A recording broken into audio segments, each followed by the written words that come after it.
Hola, hoy les vamos a presentar nuestro proyecto, la evidencia de química. Y nuestro equipo está conformado por José Luis Machado, Jorge Luis Álvarez y yo, Isaac Barrios.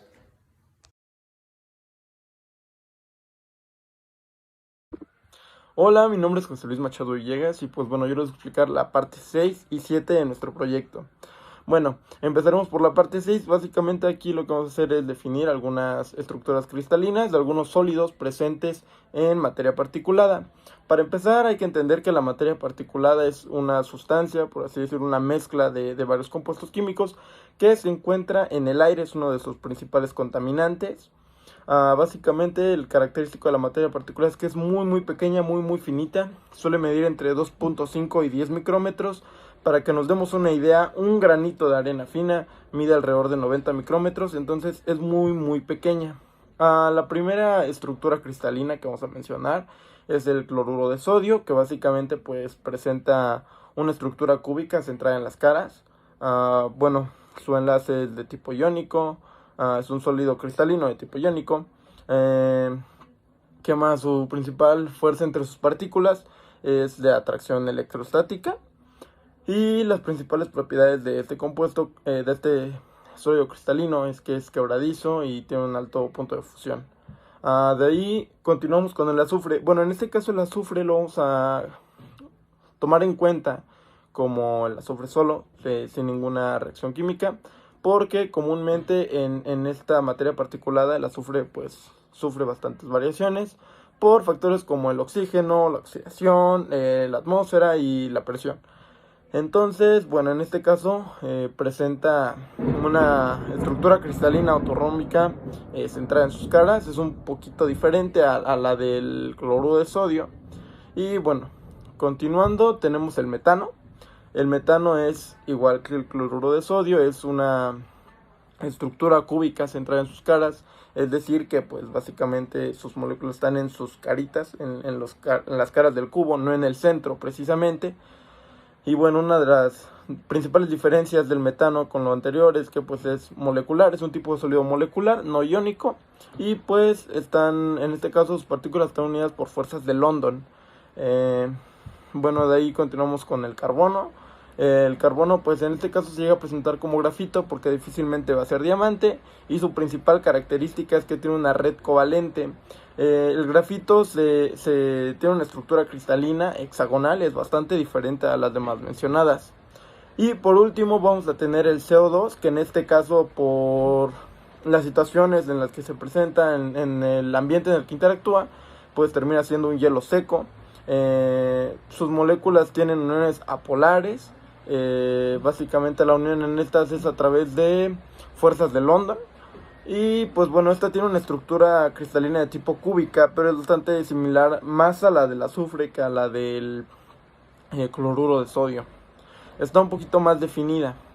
Y bueno, como ya he mencionado, presenta fuerzas de London y es un sólido con puntos de fusión bajo a moderadamente alto.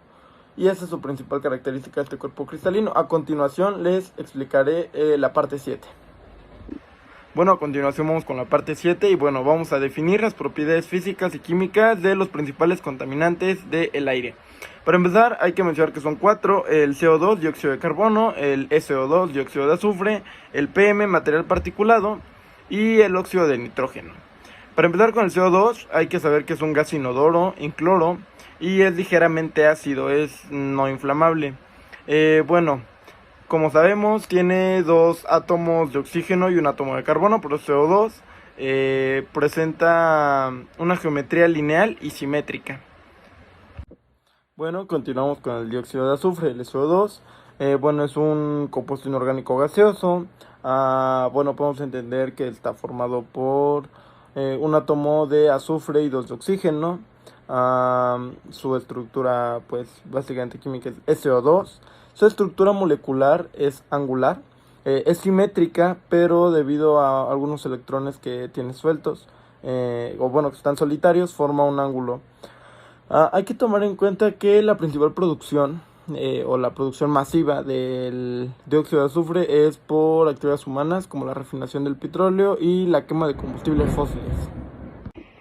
Continuamos con la materia particulada, el PM. Bueno, básicamente, como ya mencioné en la parte 6, en sí no se puede definir con, ahora sí, propiedades químicas y físicas, porque básicamente pues es muy pequeño, y en sí no está compuesto por un solo elemento químico o tiene una composición química definida, ya que esta varía. Pueden estar presentes diferentes tipos de metales, reacciones como dióxidos, nitratos.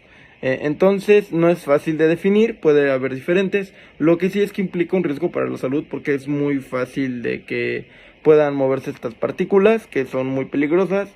Y pues aparte porque puede reaccionar ciertos compuestos que lleguen a la atmósfera o con ciertas interacciones con demás material particulado, puede terminar en reacciones peligrosas.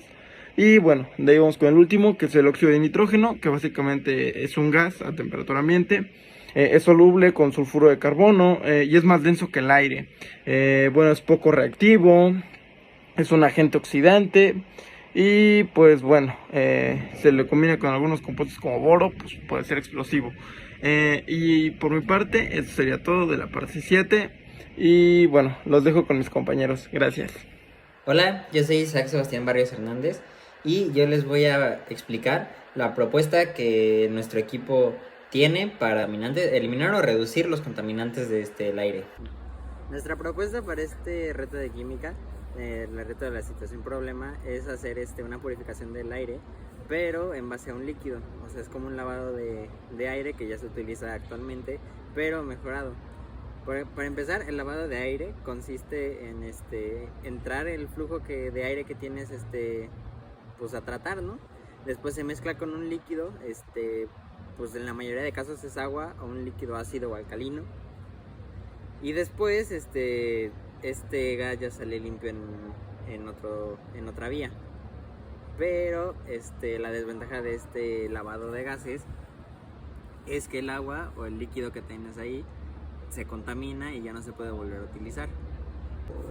Pero en nuestra propuesta hacemos que el gas salga a presión abajo del líquido, así se pueda combinar con el líquido y después ser calentado y así formar vapor de agua. Este vapor de agua ya tendría ya estaría al 90% purificado por el calor, ya eliminando todos los microorganismos que se tienen del CO2 o algo así. Ya después pasa por un tubo en donde pasa por varios filtros y ahí es donde alcanza el 100% de purificación. Después este gas se condensa en una cámara y se deja caer en forma de gotas de agua. Así tenemos el líquido ya 100% purificado que podemos volver a reutilizar para hacer para tratar otros gases. Les voy a explicar también acerca sobre los primeros o algunos de los primeros tratados que se tienen para evitar esto de que se llama cambio climático o la contaminación. Empezamos con esto que se llama el primer tratado internacional para terminar la contaminación por plástico. Este acuerdo consiste en que varias naciones se pusieron de acuerdo para eliminar esto que se llaman son los plásticos de un uso.